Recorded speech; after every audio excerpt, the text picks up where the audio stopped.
You may have weaknesses. You've made mistakes. We all have. But there's a lot more right with you than there is wrong with you. Dwelling on the negative doesn't help you to do better. Beating yourself up for past mistakes doesn't move you forward. The better you feel about yourself, the better you'll do.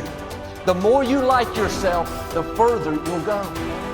You can't give away what you don't have. If you're in turmoil on the inside, mad at yourself, critical, condemned, that's what you have to give. Love is not something that you do. Love is something that you can become. It's your quality. If your mind is in a certain way, it's joyful. If your emotions are in a certain way, it's loving. This is the quality of sweetness of body. If your body becomes sweet and pleasant, it's called health and pleasure. If your mind becomes very pleasant, it's called peacefulness and joyfulness. If your emotions become pleasant, it's called love and compassion. If your very life energy becomes pleasant, it is called blissfulness and ecstasy.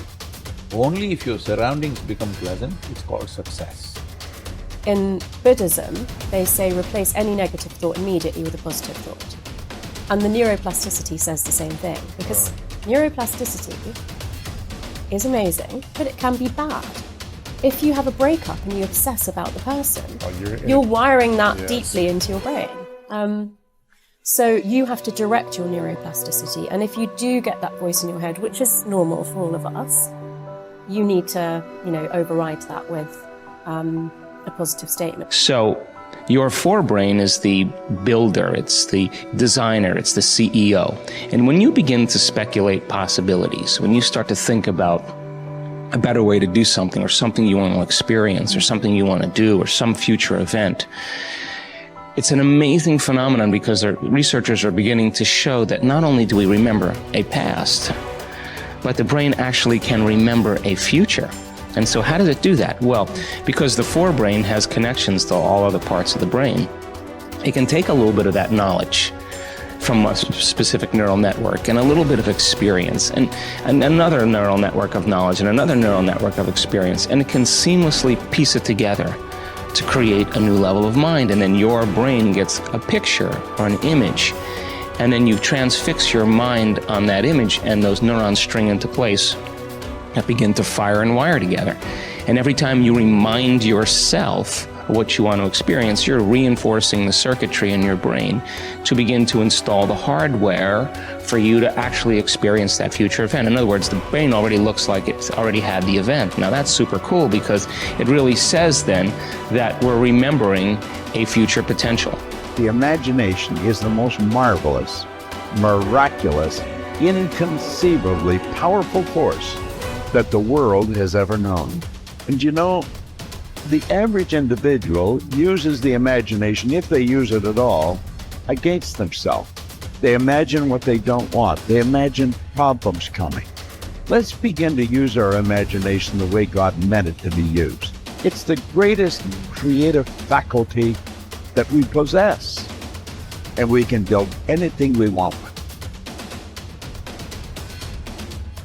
The mind is very strong, and one of the things the mind does is develop methodologies or ways of thinking that let it interact with life and not get hurt and be more comfortable. And it's the ego. When we develop a self-concept, and we change it throughout our lives, but in general, there's a self-concept sitting under there saying, I was the one that did this, and I was the one that went to this school, and I'm the one that went there, and the one that my father left or stayed, or whatever the hell it is, And basically, all of this unfolds, and you end up developing patterns of thinking based upon the experiences you've had, all right? And what I'm saying, at least certainly in my experience, is that's not what makes you wake up. That's what keeps you from waking up, all right? The fact that you're identifying with these past experiences and saying that's who I am, well, it's not who you are. You are watching your ego, you see it get upset, you see it fix things, you see it have concepts and views and et cetera, and even you're obviously very intelligent, you can use your intellect to support the ego, to support that, and so on, right? Man's greatest burden is unfulfilled potential. Man's greatest burden is unfulfilled potential. And I say, when I look at the audiences, And I know that maybe only 1% are going to achieve their potential. Not fully. I still haven't fulfilled my potential, but unfulfilled potential is man's greatest burden. And it breaks my heart because I know what you kids are capable of. I know I've had kids with 80 IQ to 180 IQ that I mentored that have done big deals. Actually, the 80 IQ did better than the 180 IQ. Okay, and I know what they're capable of, and I know how 10 million or 100 million or whatever the number is changes lives, and then all of a sudden, you know, you believe that you can walk on water. You believe that you can take a loaf of bread and feed however many he was supposed to have fed, and make water into wine. And when you believe it, see, the true test of a leader is when you've trained other people to be leaders. It's in you, kids. I mean, you can do it if you want it bad enough, and you stay focused and you're willing to maintain that commitment. I have to go become more confident. I have to go become a person capable of doing these things. I have to change myself to get there. I can't wait for circumstances to change so I can have my dream. Then our dreams would never happen. We have to get to the point of maturity in our lives where we say, okay, 2 things are going to change my life. Something new is going to come into my life and make me lucky and blessed. And maybe I can't count on that forever. And maybe now instead I have to consciously design my life and say, okay, now if I want to change, if I want my dream, something new has to come from me. I'm going to become a better person. I'm going to become a person who is more optimistic, who is more confident, who is more driven. Not because I am that now, but because we can grow. That you can become the type of person who you need to be to achieve your ideal life. You can start today living from your highest ideals, your highest sense of self, your strongest sense of self. You don't need permission. You don't need a guy like me to look at the video camera and say, you have now permission. But if you've been waiting for it, you have permission. It's like at some point in your life, you just say, okay, I have permission to become my best self. And by becoming your best self, you start to achieve your best things. You start to contribute better things. You start to become a better human being. You can do that now, today. So next time you're thinking about a big dream, don't think about the things that, well, I don't know how to do that, and stop. Think, I don't know how. So set it up on your calendar to go learn those things. I don't have that, then set it up step by step to go build that. I'm not like that, then set it up step by step to go develop those skill sets and those competencies so you can become that, and ultimately you can achieve that dream. It's there, it's waiting for you. Don't stop. We are what we repeatedly do. Excellence then is not an act, but a habit. You are your most valuable asset.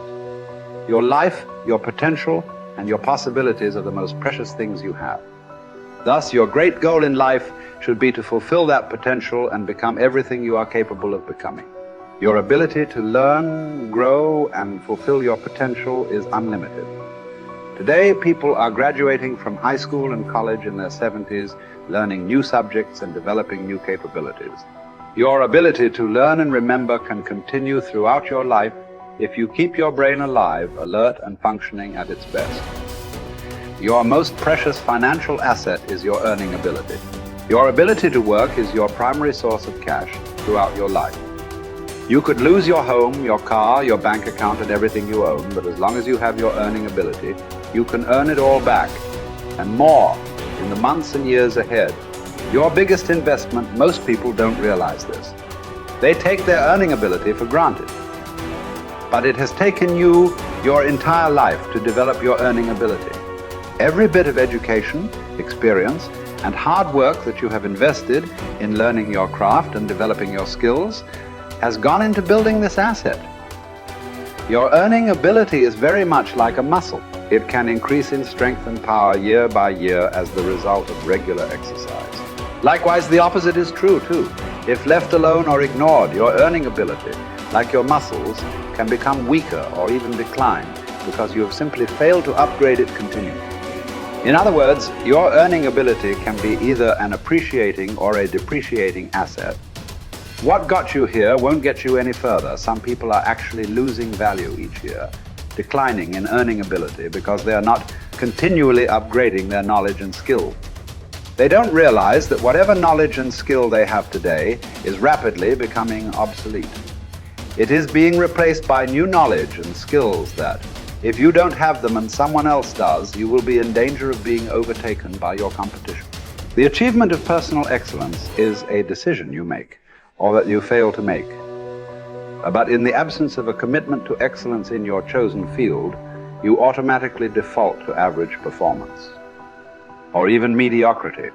No one becomes excellent accidentally or by just going to work each day. Excellence requires a definite decision and a lifelong commitment. Knowledge and skill are the keys to the 21st century. Becoming the best person you can possibly be and moving to the top of your field require the application of self-discipline throughout your life. Mental fitness is like physical fitness. If you want to achieve either, you must work at it all your life. You can never let up. You must be continually learning and growing, every day, week and month, throughout your career and in other areas of your life. If you're going to join the top 20% and stay there, to earn more, you must learn more. Abraham Lincoln once wrote, "The fact that some have become wealthy is proof that others may do it as well." What others have done, you can do as well. If you learn how, everyone who is at the top was once at the bottom. Many people who come from average or poor families with average incomes or who grow up in average circumstances have gone on to become some of the most prominent people in their fields. And what hundreds of thousands and even millions of other people have done, you can do as well.